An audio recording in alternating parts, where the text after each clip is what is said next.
and welcome to TNA Post Show. It is Friday, December 26, 2025, and tonight we're going to be talking about last night's Best of TNA Awards. And I'm joined by my two wonderful co hosts. First, he allegedly has no relation to our former international champion, Steve Macklin. He's now the fifth rascal. He's the one and only Burt Macklin. How's it going? Yeah. How's it going? It's going good. And of course, my second co host is a social media guru because he promotes TNA on a weekly basis. The TNA promoter himself, Io. Hey, how's it going, everyone? Post Merry Christmas. Yeah, hope everyone's had a good few days, good Christmas. Me too. I'm a little exhausted, but ready to go. All right, before we get started, of course, Bert's going to read the sponsor of today's podcast. Yeah, I just want to remind everyone that this week's podcast is sponsored by Shroom Bar, the protein mushroom bar. It's made up of not psychedelic, but four powerful mushroom adaptions. It's made up of lion's mane, which increases focus, memory, and neuroplasticity, making it easier to form new patterns and learn new things. Next time you're trying to learn something new, it might actually stick in your head rather than forgetting it immediately. It has cordyceps, which increases VO2 max, blood flow, and overall endurance. It has reishi, which decreases stress. It has turkey tail, which boosts your immune system. We all know you're going to need that when you're on those nasty ass gym mats. On top of all that, it has 12 grams of protein. Go to eatshroombar.com and use code BODYSLAM at checkout for 25% off your first order. One of these days, you guys should have a taste of Shroom Bar on the show. We promote it all year long. You know. Mm-hmm. All right. So yesterday's Impact was the best of TNA 2025. Let's kick things off talking about the male tag team of the year, which ended up being the Hardys. They won for their 2025 Slammiversary match, the four-way tag team ladder match. Now, of course, the Hardys have had a phenomenal year, and I honestly cannot disagree with this choice. I think they certainly deserve this award, but what are your guys' thoughts? Bert, let's first start with you.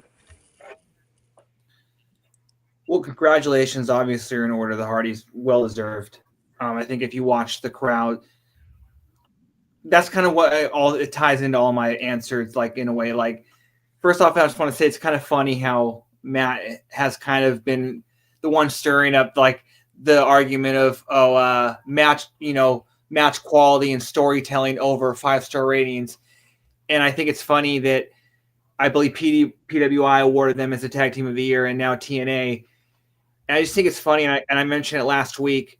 Like for TNA, and then the PWI award this last week, and then being the TNA team of the year, it kind of justifies what I said last week. They're the MVPs of the company. You know what I mean?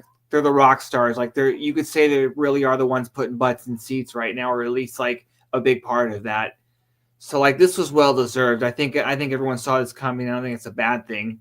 But yeah, wouldn't you agree? Like they're definitely like the ones that put TNA on their backs in terms of carrying this brand. You know what I mean? Absolutely. It was sort of a no-brainer here too. When you kind of look at it, um, it seems like it seems like Matt and Jeff like they're kind of enjoying this last ride together. Like both guys, they're both guys are in the at this point in their careers where it's kind of basically enjoying the last ride because as guys like John Cena who just retired, AJ Styles, probably retiring soon, and da da da.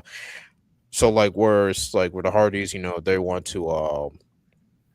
I'm not saying like they're not done anytime soon, thank God, but like kind of.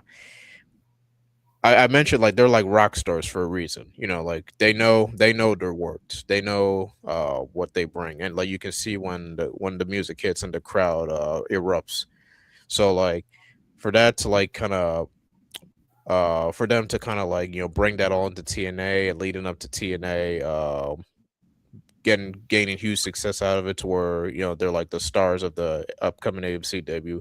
It's very poetic. So yeah, they absolutely deserve this award for tag team of the year. And I mean, for like tremendous success, and of course, like they just won the NXT titles recently, and huge success, with the final time with Team 3D and stuff. So yeah, I'm looking forward to what Man Jeff brings into 2026.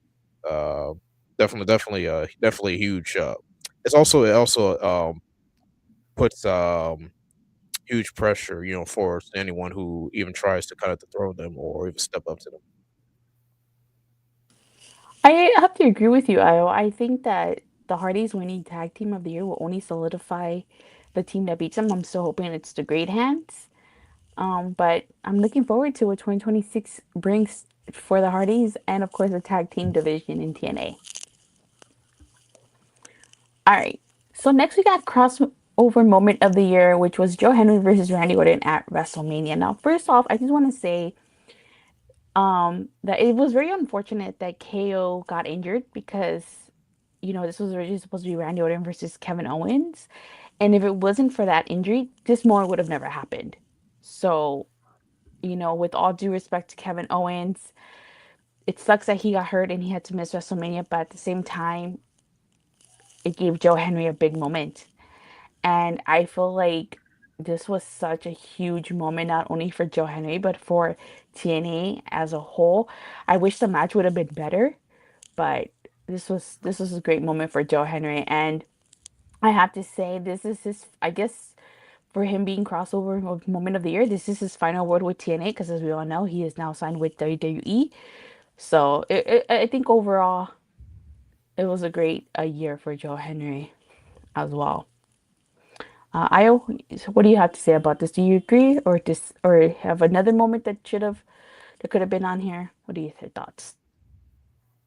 Um, I would say yeah, it's the right winner for this one. I can mention what I think is the runner up, but I'll get into that. Yeah, you can explain the success TNA has had this year without mentioning Joe Hendry, of course. Of course, he was bringing in the momentum he had prior, and eventually winning the TNA World Title, and as well, he brought that title towards the Royal Rumble, which as we should mention, which was pretty cool too. Um, yeah, WrestleMania. Yeah, originally it was KO versus Orton. That didn't happen. From my understanding, believe I've read this a couple times. I believe Randy himself wanted to work with Joe, so it's very yeah, it's kind of coming all together, like how very fitting that at WrestleMania of all places, and also like you mentioned, yeah, the TNA World he was Joe was TNA World Champion at the time. The TNA World Champion competed at a WrestleMania. Like what more needs to be said there? Going up against it like a Hall of Famer, Randy Orton. Again, what more needs to be said there? Agreed. The match should have been longer, but usually is this business all about moments, and I think Joe's kind of like gonna carry on that momentum. Obviously, he's now on SmackDown, I believe. He was on SmackDown earlier today and stuff. So yeah, Joe. We wouldn't be here. Where a TNA wouldn't be in a position where without Joe, of course, and I think we could look back at this crossover moment as a very big one. And here's to many more. Um, what I thought was probably for runner up. I don't know, maybe Trick winning the TNA World Title. I mean, that's a big shocking moment there too. But yeah, great, huge success for Joe and TNA that night in WrestleMania. Yeah, the only thing is it's just weird because like you know Joe has bounced out of there. I mean, bounced out of TNA already. You know what I mean? Like he's not there. So the timing of it is, but obviously this is the biggest by definition. Obviously, the TNA World Champion appearing at WrestleMania is the biggest deal. So or Royal Rumble or whatever it was. You know what I mean? So yeah, I completely agree with you. And yeah, well deserved to Joe. And yeah, he is in WWE now. And we kind of talk about this all the time, like the right company for the right people. He's definitely in the right company for him. You know what I mean? So good for him. And before we move on, I just want to say, I hope Joe Henry finds the same success in WWE that he did in TNA, and I wish him well. I do. Um, so let's see what he achieves on SmackDown. All right. Next we get Knockouts Tag Team and Knockout of the Year. I think this was obvious. Ash by Elegance and the Elegance brand. The highlighted matches were Ash by Elegance winning the knockout title at Heat Wave and Spitfire versus Elegance brand at Sacrifice 2025. I think it's well deserved. Unfortunately for Ash, her knockouts title reign was cut short, but the Elegance brand as a whole, longest reigning female only knockouts tag team. So they definitely earned this award, and I'm looking forward to see what how the dynamic changes once they add Mr. Elegance. By the way, did either of you guys submit videos to be Mr. Elegance? For you, I do Oh, sorry. that, not. oh, that thing's still going. I'm assuming it Yeah. is. Uh, yeah, I might be one of those last minute submissions, but yeah, seems like Bird and I got some competition. I've been seeing some contestant videos, That's funny. yeah, yeah. I don't know. Shoot, I guess shoot my shot. I guess what it's to say, we'll see, we'll see. Maybe next week. You guys probably see a video. Maybe. These two awards were well deserved. Like again, you mentioned her title reign being cut short, but I would say that the Elegance brand did dominate the year in terms of being the talk of the division. And I hope with, and it seems like they already are rolling with Maggie and Heather and continue the Elegance brand. And we get Ash out there from time to time. So I think with adding Mr. Elegance, it will keep this group, a big focus on this group, which they should. You know what I mean? Just because Ash is out, they should not go away. You know what I mean? Because they are money as a faction. So yeah, well deserved for both of these awards. Um, when um when this group was formed, it caught my attention. It caught my attention real good in a way that the Knockouts tag division hasn't really gotten that much seriousness and focus on in quite some time. And credit goes to credit obviously goes to the ladies, but you got to give George personal concierge Iceman some credit too, because he's been great as highlighting Ash Header and M, you know as like the hottest thing since sliced bread when it's introductions. Okay, Julian, Roots huh? Crest. Yeah, yeah. Shout out to Jillian. um, Presenting them, hyping them up when they come out and stuff. And yeah, once they won those tag titles, it was smooth sailing from there. They've been on a very impressive streak. Yeah, they've been on an impressive run, also, so to speak, as well. And then it culminated, with Ash, winning the Knockouts title at NXT. How very poetic too for her. Um, Man, honestly, I think back, it's like, man, like they were on a good run. All three of them collective, but I mean they still can, obviously, but without Ash. But like it's just so sad for like to be cut short. But I'm not gonna focus on the downfall. I'm gonna focus on the positive. Like this has been a great year for Ash, particularly. Yeah, from longest reigning Knockouts Tag Champion to being the third knockout to hold both titles, singles and tag simultaneously. And yeah, it just credits to like her hard work, because like here's a woman who's been kind of, and I know, and that's how you can agree with this too. She's been kind of like overlooked so many times, hasn't been used. People kind of not taking her seriously just because her the way she was booked in WWE and stuff. So it's kind of nice that TNA gives her a chance. And also, I think for anyone should give a watch to at her Immerse documentary that's on TNA Plus or YouTube. Kind of shows the trials and tribulations of her, where she is. From then to now, and of course, obviously, yeah, I mentioned her vacating the title, but we should, this award, she deserves it. out of all the contenders that was listed, she deserves the most. So happy for her, happy for Heather and Maggie. Um, I'm glad this group is still together. I think they're at their best together, both of them, and of course, the personal concierge. Again, more credit to him too. So I'm looking forward to what's next for the Elegance brand. So one thing that Britt and I have always talked about on this show was the how TNA allows people to, recreate, rediscover. They use people at their strengths. I mean, look what TNA has done for so many wrestlers. Look what he did for AJ Francis. What do call it? Just to name one. AJ Francis was one. Rich Swan. I know a whole bunch of others. They've definitely played to their strengths. Look what they're doing for Agent Zero. Definitely Hmm. playing up to the strength. So I think that's just one thing that TNA does well. All right. So next we get Definitely, finishing move. Huh? definitely.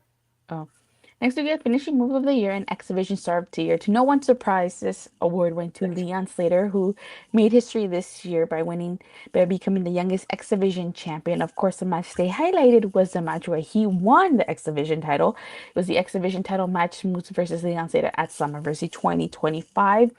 And honestly, I can't disagree. I think definitely Leon Slater was such a had a massive year, starting with 2025 and his chase to the X Division title. I think this was such a phenomenal year. And speaking of phenomenal, real quick, because they tie in 2025 Moment of the Year, AJ Styles' return at Summerversary 2025. I think this is the moment that everybody was waiting for since this crossover happened. I think a lot of people were waiting for AJ Styles to return. I wish it was a match, but we got to see a glimpse of AJ Styles versus Leon Slater in at Saturday night's main event. So I can't complain too much about that. But overall, what are you guys' thoughts on Leon Slater winning finishing move of the year, exhibition star of the year, and AJ Styles making his grand return to TNA? Io, you go. You start. Wow, yeah. Big year for. I'm gonna start with Slater. Big year for Leon. The Swanton 450 is a very impressive move. Every time he hit it, two moments in mind. The one where he hit it on JDC through the table. That was a good shot. And of course, obviously from Rebellion, the famous Swanton 450 from the Ultimate X. That I mean, yeah, he went up high. Thank God, he thank God he's still with us after hitting that finisher and stuff. But it's a great shot when you look at the pictures and stuff. That's a very impressive move. And of course, leading to his big match with Moose at Slammiversary, which your boy was there in the front row. Um, Definitely a match of the year candidate. Crowd was We were definitely pumped and hot for this match, and Leon finally getting the moment to where he can finally call himself the youngest X Division champion. And then, of course, as you mentioned, the one of the main reasons I had to be there in person, the return of the phenomenal one AJ Styles. Awesome moment. It's very fitting. Yeah, the first X Division champion congratulating the youngest X Division champion. It just felt like very poetic and like you could say maybe a passing of the torch. I guess you could say in that way. Maybe not officially, but I mean, of course, a cherry on top. Seeing both of them actually have a match with each other in the tag match. So yeah, Leon Slater, the dude must be on cloud nine right now because like look at him beginning of the year to like to where he is now is just like incredible. And you can link it. Obviously, we can link it back to like the Slammiversary match, but also like you could link it back. You could say link it back to you can yeah you can just say you can link it back to January because he's been impressing. Obviously, he's still impressing us TNA fans now. It's awesome that he's showing the world what he's capable of. So I'm happy for the dude. First off, let me real quick. AJ Styles showing up, yeah, that was a huge deal. that was awesome seeing like the franchise come back. You know what I mean? Especially now that TNA is on a high that frankly it wasn't at least when he left. Obviously, he was there during some really good times, but yeah, he definitely left when TNA was at a low. But now selfishly, I want to use this platform to obviously I'm going to congratulate Leon, but I'm going to selfishly use this platform to talk about how TNA needs to keep this guy. I've been talking about this, and I'm only bringing this up because I think IO Dacia, as this we do this show in the coming weeks, months, I don't think I'm being I don't think I'm over exaggerating when I say he's going to be the new Joe Henry in terms of people are just going to constantly be wondering, is this guy leaving? And I just want to say TNA's got to keep him. You know what I mean? Like, again, I know WWE is always going to be there, but that's the key. This guy's way too young to go. He doesn't need to go to WWE yet. You know, WWE is always going to be there. So, like, they need to kind of like, they need to throw everything at him and let him know. Obviously, yeah, he could leave, but they need to build around him now, try to entice him to stay because, yeah, this guy's too good. And like it was obvious he was going to win X Division Star, and yeah, I would say he does have the best finisher in TNA without a doubt. But yeah, they got to keep this guy. I'll just add in real quick. To your point as well. Yes, I would say that yeah, he's someone they should very invest in, and I'll say at least this like the difference between Joe and Grace and him. Grace at that point, it felt like she's kind of accomplished much she needs to do there, which kind of made sense. Joe Hendry, I mean, he's been on this mountains of momentum, winning the TNA World Title, Rumble, WrestleMania. It kind of made sense after Leon Slater. He's someone that I think, and he's still young too. I think TNA can still at least kind of grow, have him grow within us before his eventful, whatnot or so. But I'll just leave that. I think he's someone that they can still invest in. As we head into the AMC debut, I'll just kind of leave it at that. So yeah, yeah, hopefully for the better.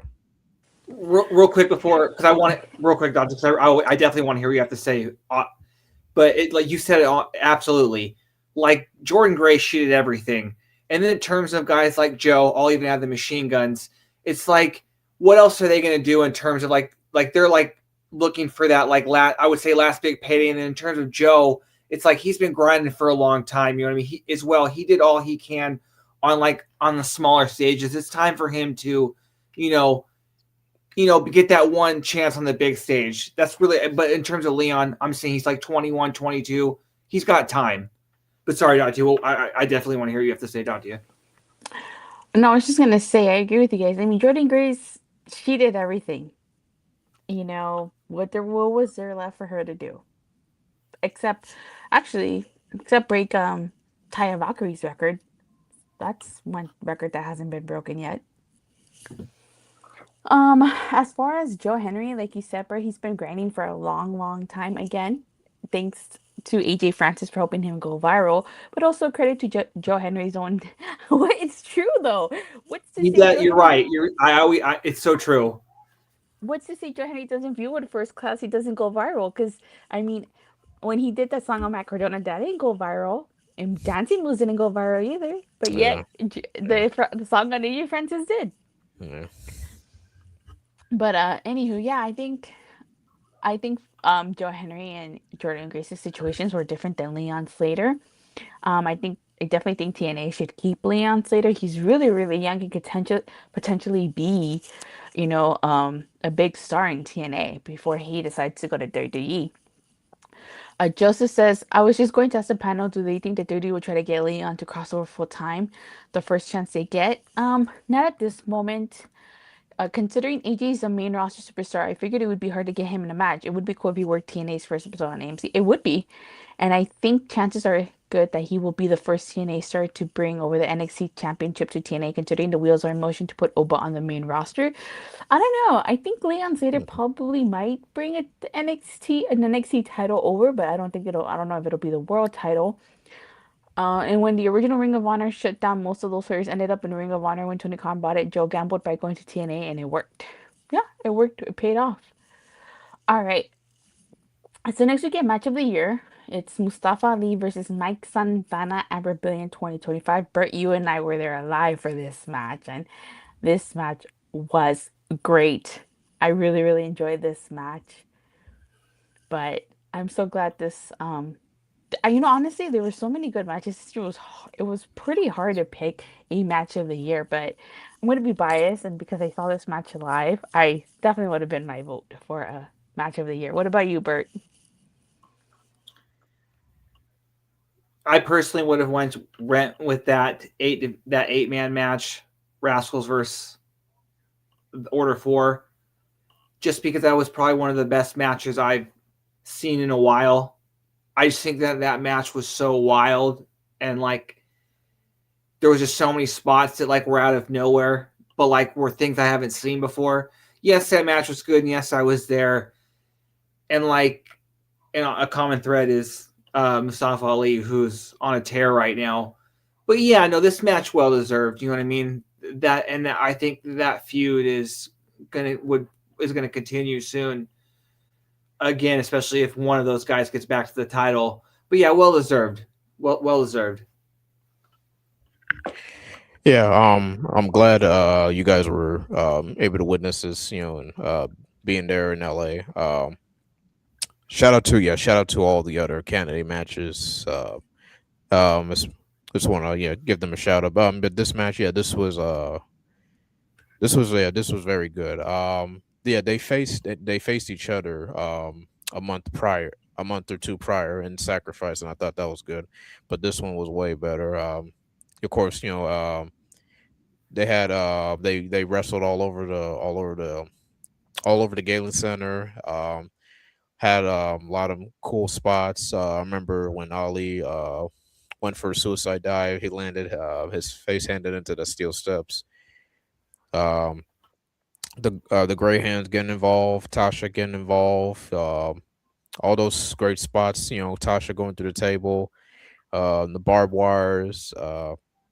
It was all great, and it helped. It elevated both guys. I mean, I know we're gonna mention Santana a lot too. We gotta give shout out to Mustafa Ali too, because this has been his year too. If we can agree, he's been having nothing but banger matches. Like I never get bored of watching this guy wrestle. And we mentioned Slammiversary earlier. I was there when he faced Cedric, and I thought that was pretty good too.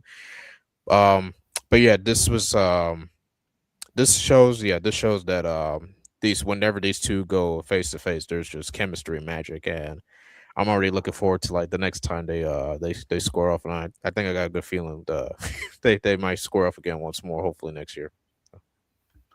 Yeah, Ali's definitely in the again right company for him. We knew this guy can lead a faction. You know what I mean? We knew this guy could be a star. You know what I mean? Like this guy has everything. So yeah, just one of those guys, one of those people who've come to TNA and put it all together. But I think it's obviously has to do a lot with them, but I think being in TNA always has a lot to do with it. So I'm gonna skip over the next award. We'll talk about it last because I feel like the next award ties in to what we're talking about. Faction of the year, which is a system. Now, there's not really too many factions. There's literally the system Order 4 and I guess the Rascals if you count them as a faction, but between Order 4 and the system, I guess I have to agree with the system. I feel like Order 4, their momentum hasn't really taken off, you know? And I definitely would like to see more of the Order 4 going into 2026. I still think they should win all the gold. I think the Grey Hands should be the ones to dethrone the Hardys. And Mustafa Ali will probably capture the TNA World title once Mike Santana gets the title back. And Tasha Steelz should definitely be knockout champion. So, you know, I think that Order 4 should definitely, well, we'll see where they go. But Faction of the Year, yeah, it had to be the system. No disrespect to Order 4 or the Rascals. But what do you guys think of the system winning? Should Order 4 win, or do you guys agree? Um, it had it was very yeah, it was very challenging picking. I know your Order Four's been dominant, but so this year, but so has the system. When you kind of look at it, I mentioned in the tweet, Moose. Yeah, he was X Division champion for the first 6 months. The first 6 months going into 2025. The system has the record of being the first group of defeating NXT's Dark States. Uh, when they defeated him at Slammiversary again, I was there. Um, and of course they defeated Order Four at Bound for Glory. So that's enough to kind of boost them up there so too. Um, but when you look at it, this has been like a solid group way back when TNA rebranded, like the system formed. They've been dominant throughout. Like a year prior, all of them were champions. Um, all like whether all of them were champions or some of them weren't champions, they all kept that core unit. And the thing is, like they're actually a brotherhood. They're all brothers, and a sister, of course, too.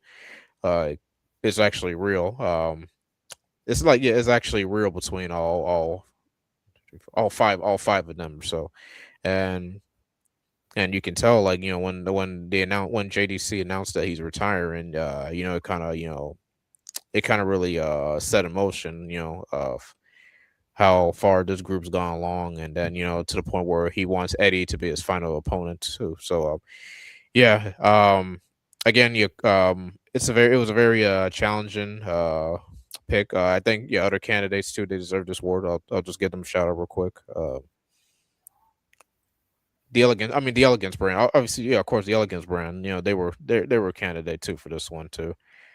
I don't know about First Class. There was just basically a tag team, but that's another story. But First yeah, Class is more of a tag team than a faction. If they would have kept Rich Swan, Casey Navarro, and AJ Francis, then yeah, that would have been a yeah, faction. But they're just a tag team. yeah. Unless they meant like AJ Francis and his posse, I guess. But I don't know. But yeah, the system, yeah, they had to get this award based on the accomplishments I mentioned and stuff. Real quick, Norris Sparks on the YouTube chat just said, I think Matt Cardona should be the next person to join the system. Yeah, yeah, it's been talked about. They're gonna have like a replacement for the system. Matt could be a good candidate, but we'll see. Yeah, yeah. What's your guys' thoughts on the system? I don't mind Matt Cardona joining the system. Uh, Bird, Datia, I've called you, I said my own name. I'm agreeing with you. I don't know if the Elegance brand were going to win, which I don't understand why they didn't win. I thought as a faction, which I look at them as a faction, they had the most dominant year. But then if I'm going to compare, like if they weren't really in the running, and if the judges saw it's between the system and Order 4, I would have went with Order 4 just because I think since the inclusion of Agent Zero, Order 4 has kind of had a system's number. I know, like you said, the anchor of the system this year, I think their winning case is Moose kind of being the X Division championship. He had a very good run, better than I think people would have thought he would have had going into it. But yeah, no, I just think Order 4 has their number. And then I agree with you completely, Dante. We've been talking about that for a long time. It's time for them to. I think they deserve all the gold, just like the system. And yeah, it's time for the great hands to become the gold hands. Hopefully, Ray Walt says that when they win, something along the lines of that, because they definitely deserve to. And yeah, getting Tasha back to being world champion, I've been screaming for that for a while too. So yeah, I would have went with Order 4 here over the system if they were really like the two that were in the running. Like for the most part. Joseph says it felt like to be faction of the year going to the system was them promoting Johnny Curtis saying goodbye to Genesis. Maybe. But real quick before we move on to the final award, I think the reason why the Elegance brand might not have won is because they weren't really a faction the whole year. They were a duo. And so M joined them halfway through the year or towards the end of the year. So I feel like if M would have been in the group at the start, then yeah, I could totally see them being faction of the year. But because they were a duo, I think that's the only reason that knocked them out of the victory here. Well, Iceman's a part of it. You know what I mean? I know he isn't Uh, wrestled, but I think that's what kind of makes the faction. You know what I mean? Sorry, Oh, what were you saying? oh, no, I was gonna say, there's one honorable mention I think that deserves to be. I'm surprised that they're not even a candidate. And that's the Rascals. Because yeah, That's a good that's point. the good Rascals. I point. mean, yeah, granted, like it was Trey and Wentz in the beginning of the year, but then Myron came along, and then later on, of course, the return of Desmond. But I mean, you can make an argument too. Like they actually defeated the system and Order Four, um, respectively. So I think that would at least kind of deserved them to put in the category. But Yeah. it is what it is. Mhm. But yeah, shout out to them. I'll give them an honorable mention. So last but certainly not least, the final award that was given out was Inspirational Wrestler of the Year, which was Chris Bay. As we all know, Chris Bay has been out with an injury since last year. We don't know if he's coming back in 2026, but it's good that he won this award. I hope he comes back, but if when he comes back, I think the question is what does he do? Obviously, we know Ace Austin left, so there goes ABC. So maybe I definitely would like to see Chris Bay go after singles gold when he comes back. You know, if Leon Sater is still X Division champion, Chris Bay versus Leon Sater would probably be a good match. Oh, definitely, definitely.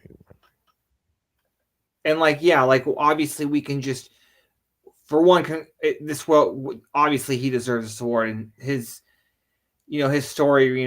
We saw what happened. We saw the injury. For him to even make it this far, you know what I mean? It's incredible. And yeah, so if he is able to come back, I think like the opportunity should come is that the fact, yeah, like Ace is gone. So let's push Chris, to that main event scene. I think he has everything to be there. So I hope we do get Chris Bay back in a TNA ring.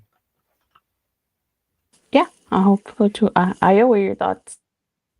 I'm happy the dude. Well, I'll just say I'm happy the dude's walking his power. That he's doing good and recovering.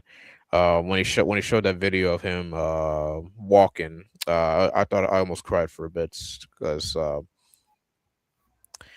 not I mean in this world we don't unfortunately in this world not too many people get enough miracles or so, but it's great. There's a miracle. It's a miracle him that he's walking in his power and then that he's regaining his mobility. This is a definitely inspire. He this isn't definitely an inspirational guy, an inspirational wrestler. Um, as he says too, like it'll be the greatest story ever told, and I'm looking for looking forward to that story being told. But yeah, praying that eventually that hopefully that he'll find the will to like get back in the ring and kind of put the bow on his career on his terms. Like there's a unfortunately like in this business, not too many wrestlers get that opportunity. Um, Big E, in particular, he had to retire unfortunately back in October. But some wrestlers they do get that fortunate to call on the terms. I mentioned John Cena who did it his own way. For Chris Bay, yeah, I'm hoping, yeah, we will see this. We'll see the ultimate finesser finessing back in the ring, and putting his story, not only the greatest story ever told, but how the greatest story finishes. I'll just leave it at that. Yeah. All right. Yeah. Oh, go ahead. Oh yes, I completely well said. Yeah, I, we that's all we can hope for, and I agree with everything you said. So before we get into the 10 surprise 10-person tag match, I just want to say, like, I felt like this year's awards were it was short, honestly. Like they left out male wrestler of the year, pay-per-view plus special of the year. Oh, they mentioned wrestler of the year. Oh, they did. I missed it. Who was it? The Oh, loud and proud Boico himself. oh, Mike Santana. Oh, Yeah. okay. I see. Well deserved. Well deserved. Should we talk about Santana? Oh yeah. Of course. I'm sure Frankie Kazarian feels some type of way that he didn't win Wrestler of the Year. But I'm No, not but it surprised. was Mike Santana's year. You know what It I mean? was. Like the whole year was pretty much like obviously leading up to Slammiversary and then BFG. Like for the most part, it was Santana, especially with his storyline with Ali. Like I think he was one of the main players this year of TNA. So I think it's well deserved. Definitely, I don't. Nobody else is gonna win this award besides Mike Santana. Yeah. Yeah. Yeah, Um. Before I'll say Mike, but you can make an argument some names should be on this category, and I can't believe I mentioned him. Trick Williams. Like, I think we can deny, like despite what we think of an outsider winning the world title, like what he did with the title and stuff. Frankie, I guess you could say. I mean, he hasn't really done much besides run his mouth and commentary, and then yeah, eventually went into call your shot, but it's whatever. And I'm glad that at least they mentioned Joe Hendry as a candidate too, because didn't hey, he look, win last year? Hendry, yeah, he did. All So right. yeah, this has been Mike Santana's year.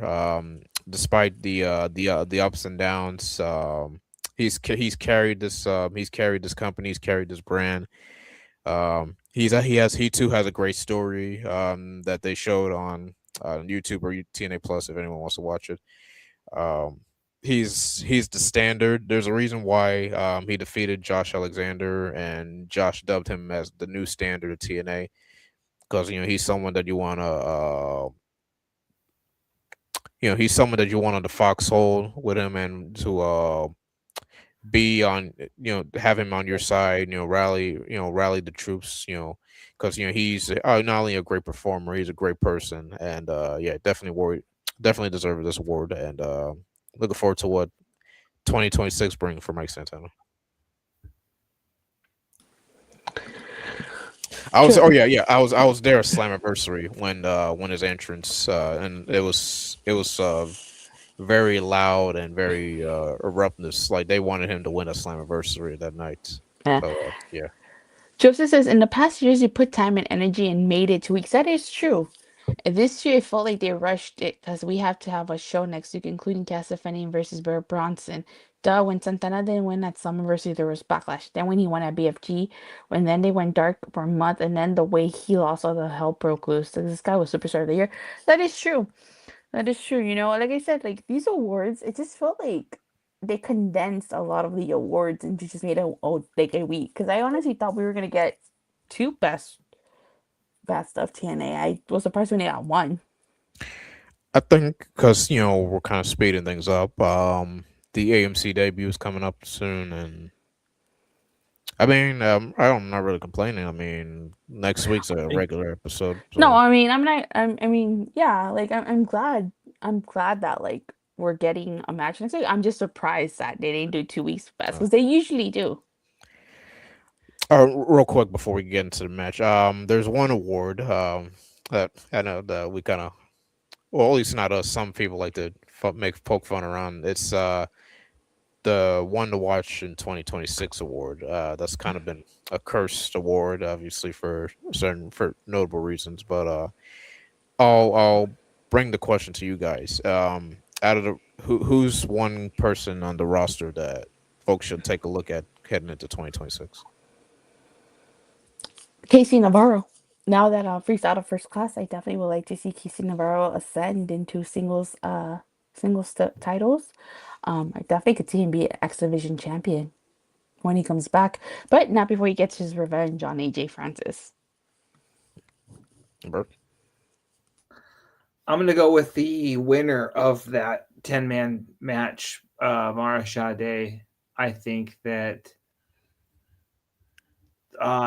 just because it's a full year of TNA getting a again, it's a talent that they always do well with someone who really wasn't given much of a chance. There's a lot of miles left there in terms of room to grow. Yeah, I'm going with Mara Sade. I think she's gonna have a breakout year. Yeah. That's a good choice. Yeah. Some good choices. this might surprise some folks. I'm gonna say Myla Grace. Myla Grace, is someone that I think we should keep an eye on. Anytime we see her on TV, she's very talented. Um, Actually, yeah, she actually is the first Irish talent to be signed to TNA, and I think that's something that TNA should take pride with that too. So she's someone to take notice of too. A lot of talent to take notice in 2026. I think Danny Luna is also a great shows too. Oh yeah, yeah, Danny, of course. But I mean, yeah, she's already impressing us too. So Yeah. it's gonna be a great year for Danny next year. If she doesn't win the knockout title next year, it's gonna be a criminal crime.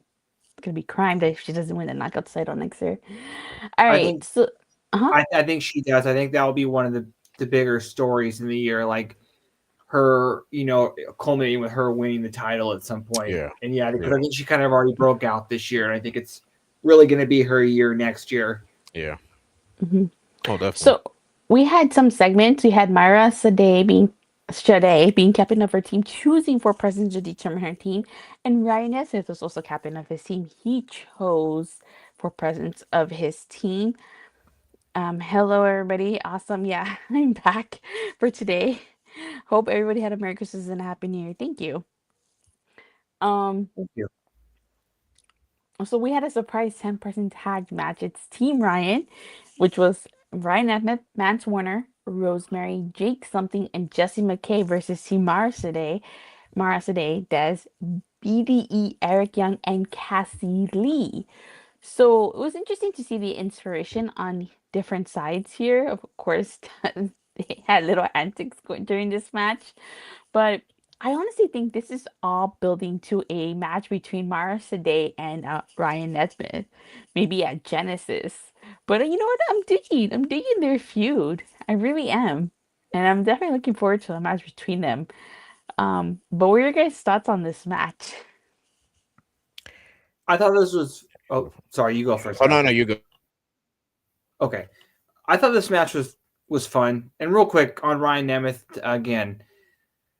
TNA's using this guy right. You know what I mean? Like he's right where he should be. You know what I mean? Like he is a comical heel. You know what I mean? Like he I think he knows what to do. TNA knows what to do with him.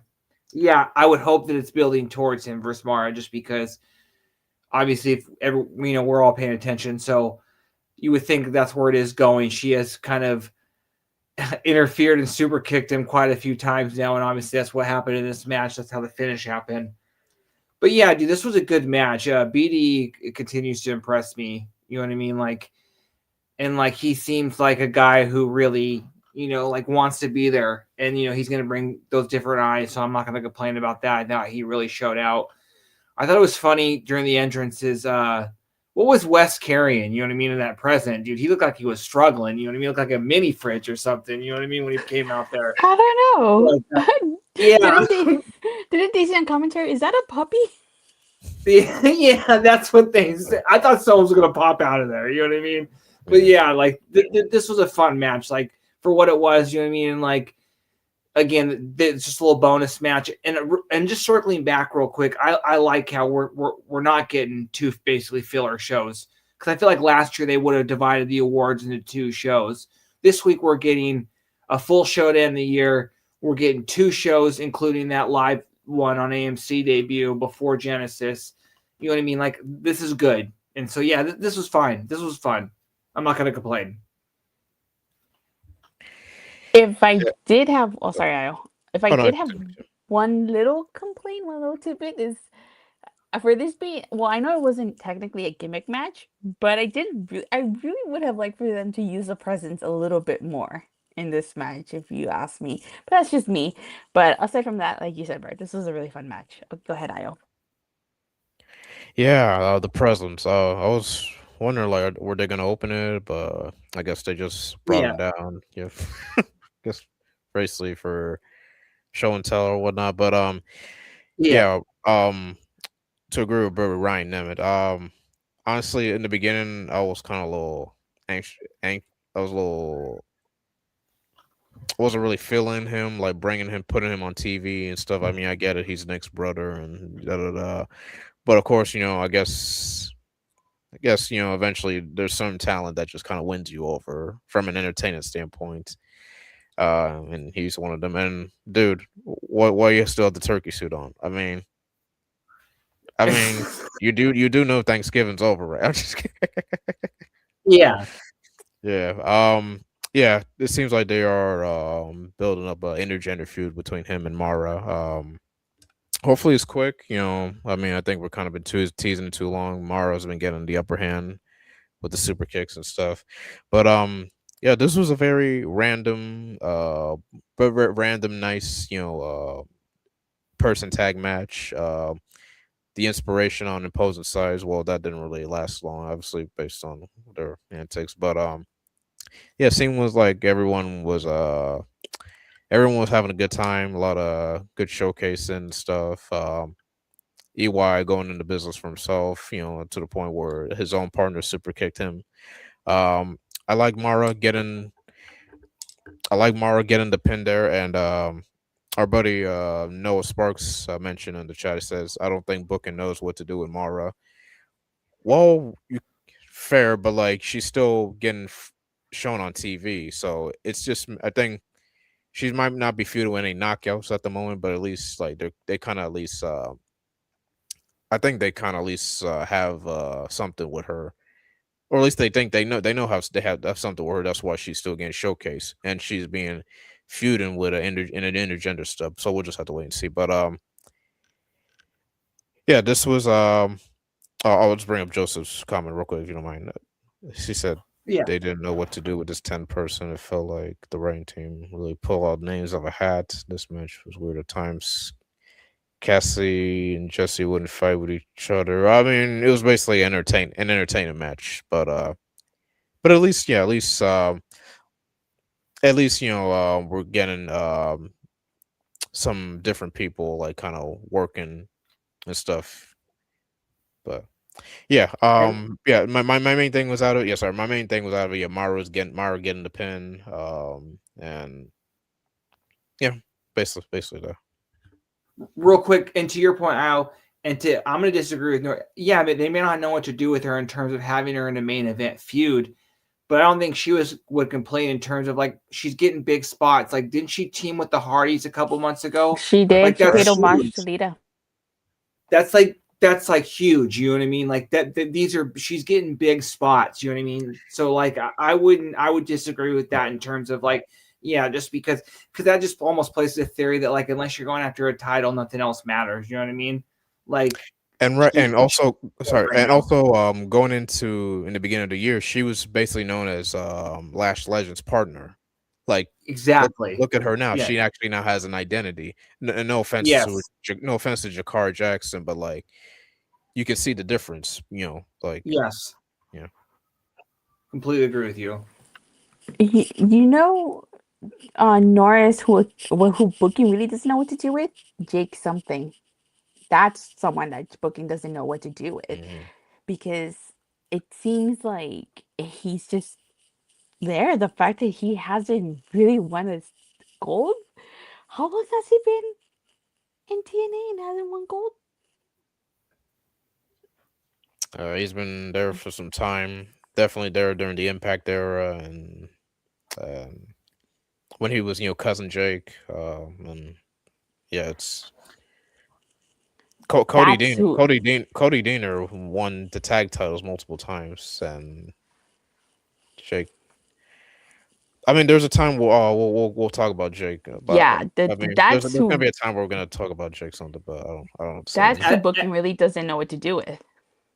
and that's why at this point, like anything I can come up with him, like at first I was thinking like maybe put him to replace JDC in the system, but then it's like, they've kind of been there and done that and try to put him in a faction. And again, I think that he at this point that's still not enough. So that's why I think that they just have to let him go because, and again, I made the point. It seems like they're already doing what they should have done with what they should have done with Jake with Bear Bronson. It seems like they're going to get Bear Bronson way cheaper than they would get what they're going to have to resign Jake for. You know what I mean? So like again, no disrespect to Jake, again, but I think TNA. I'm not going to use the word fail, but really they don't know what to do with him. I agree with you 100%, Datia. Like, and again, so just let him go instead of just trying to struggle to figure it out and like, you know what I mean? Just admit defeat on this one. You know what I mean? I think there was potential there with Hammerstone and being tag team champions. Unfortunately, Hammerstone ended up leaving TNA, and they kind of just have been struggling to figure out what to do with him since. But if we're gonna, but that's a whole different conversation for a whole different show because I don't want to be here all night, and I'm sure Io being on the East Coast doesn't want to be here all night either because it's past midnight where he at. Uh Yeah. huh. All right. Any closing remarks before we sign off? Bert, you wanna go first? I would just say, what are we 21 days out from the AMC debut. Like things are cooking. You know what I mean? Like again, January is going to be a really busy month for TNA. Again, what are we getting? 2 live shows plus Genesis, so that's a lot of like really big chances for TNA to open some eyes. So keep paying attention. Yeah, this is a very important month in January for TNA. All the hard work and all the accomplishments led to this. I'm very excited for them. Like very excited, yeah, very excited for the fans. Also, because like this is something we all been kind of wishing for a very long time. And I know, I know the brand and the crew they're gonna knock it out the park. And it's gonna be smooth sailing from there. Yeah. So yeah, like you mentioned, yeah, Bird very gonna be a good year. We're gonna see some stars shine, um step up to the plate and stuff, as to speak. Of course the WWE partnership's still there, see where that happens. But yeah, mainly I'm just happy that, everyone, especially you could say lost TNA fans or old fans, getting to see how much the brand's grown, within those years. So TNA, yeah, 2024 was great. 2025 was excellent. Like way better than we can imagine. I think we can all agree. Now 2026 is going to be a very defining year for them. So Exactly. And I just want to say, like, as somebody who's only been watching TNA 5 years, it'll be 6 years this coming July. I didn't get to see TNA during its glory days, during the Dixie Carter era, and during the Spike TV, Destination, and all the channels that they were on. So I have to say, just for the last 5 years that I've been watching TNA, I think the growth has been amazing. To go to see where TNA or started off in 2020 to where they are now, it's miles of difference here. And this was a fantastic year for TNA. This was probably their best year to date. They had some questionable booking decisions, I will say, but I hope they keep the momentum strong. They really need a good opener for that TV debut on AMC, and they need to kick off the year strong with Genesis. I hope 2026 just keeps on rolling in for them. And I hope that the one thing that TNA does improve is their creative, and I hope that they stop making so many questionable decisions.